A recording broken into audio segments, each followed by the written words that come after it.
ফুলকপি দিয়ে যখন কোনো কিছুই ভালো লাগে না, তখন এইভাবে একবার মুসুর ডাল দিয়ে ফুলকপি বানিয়ে দেখুন, অপূর্ব লাগবে গরম গরম ভাতের সাথে। প্রথমে একটা মিডিয়াম সাইজের ফুলকপি একটু বড় বড় টুকরো করে কেটে নুন জলে ভাপিয়ে নিয়েছি।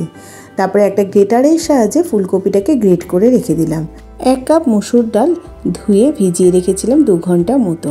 তারপর জল থেকে নিয়ে মিক্সির জারে মুসুর ডালটা নিয়ে নিলাম। মুসুর ডালটাকে যতটা সম্ভব জল ছাড়া মিক্সিতে বেটে নিয়েছি। এবার গ্রেট করা ফুলকপির মধ্যে ডালটা নিয়ে নিলাম। তার মধ্যে দিয়ে দিলাম বেশ কিছুটা পেঁয়াজ কুচোনো। তারপরে 1 চামচ ভর্তি করে আদা আর লঙ্কা বাটা দিয়ে দিলাম। তার মধ্যে দিয়ে দিলাম হলুদ, পরিমাণ মতো নুন, 1/2 চামচ গোলমরিচের গুঁড়ো, 1/2 চামচের থেকে একটু কম কালো জিরে। এবার সমস্ত কিছুকে ভালো করে মিশিয়ে নেব। মিশিয়ে রেখে দিলাম। কড়াইতে সর্ষের তেল গরম করে নিয়ে বড়ার আকারে ভেজে নেব।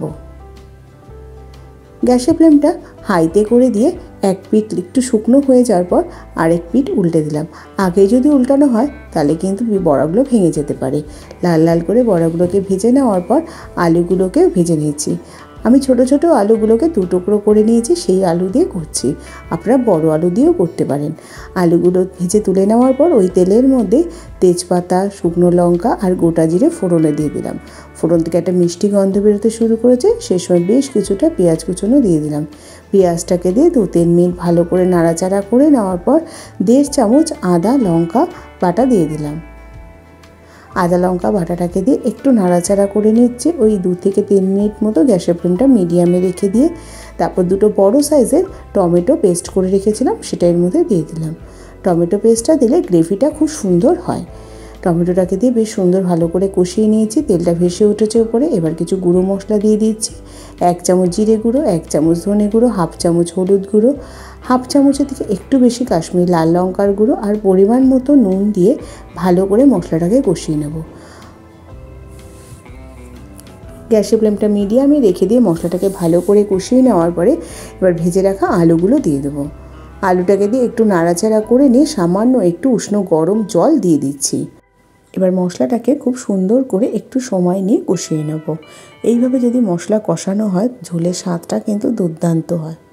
এবার উষ্ণ গরম জল দিয়ে দিলাম। মশলাটাকে ভালো করে কষিয়ে নেওয়ার পরে একটু ঝোলটা বেশি দিতে হবে, কারণ বড়াটা দেওয়ার পর ঝোলটা অনেকটাই টেনে নেবে। এবার ঢাকা দিয়ে প্রায় 7-8 মিনিট ঝোলটাকে ফুটিয়ে নেওয়ার পরে একটু নাড়াচাড়া করে নিচ্ছি ঢাকাটা খুলে নিয়ে। তারপরে দিয়ে দিচ্ছি আগে থেকে ভেজে রাখা বড়াগুলো। সব বড়া কিন্তু আমি ঝোলে দেবো না, কিছু বড়া আমি রেখে দেবো ডালের সাথে সার্ভ করার জন্য।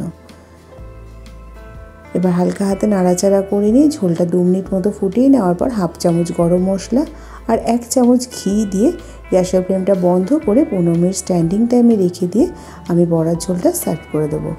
একবার এইভাবে ফুলকপি দিয়ে মুসুর ডালের বড়ার রসা বানানোর অনুরোধ রইল। গরম গরম ভাতের সাথে কিন্তু দুর্দান্ত লাগে।